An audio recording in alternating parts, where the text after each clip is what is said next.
五粮液股份公司猪年生肖酒。对，大属猪的当然得送猪年生肖酒。厉害啊！平顶的小金猪金光闪闪，真漂亮。还有更厉害的呢，还送了一提拉菲几盒红酒礼盒呢。咱妈的礼物也有了。这么漂亮的酒哪儿买的？打4008191919订的。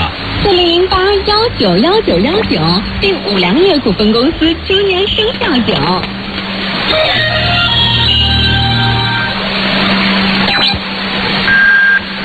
北京时间16点30分。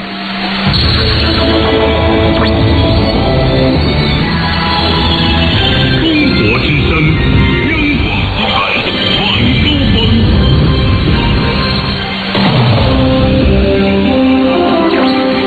收音机前的各位，现在是北京时间傍晚4点30分，您正在收听的是中央人民广播电台中国之声央广新闻晚高峰新闻室中新闻人。晚高峰每天2小时为您梳理当日新闻面孔。各位好，我们今天下午的节目刚刚开始，我是姚一金。大家好，我是依晨。接下来2个小时，晚高峰将为您关注以下新闻面孔。调查报告《生死中华寻》今天播出上篇，谁杀死了大鱼？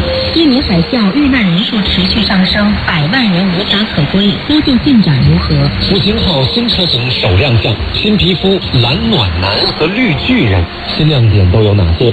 财政部国家税务总局相关负责人介绍个人所得税专项附加扣除暂行办法，透露哪些重要细节？美国已签署从叙利亚撤军的命令，多国准备接手。叙利亚混乱何时才能结束？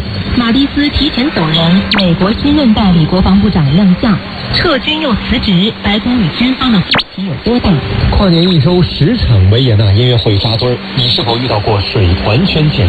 中年女子每周透析3次，的哥免费接送她1年，为中国好的哥戴国喜的善举点赞。中国之声，此时此刻，有请此刻主播刘磊。好的，姚一斌，首先来看此刻最新消息。在今天举行的全国住房和城乡建设工作会议上，住房和城乡建设部全面总结了2018年住房和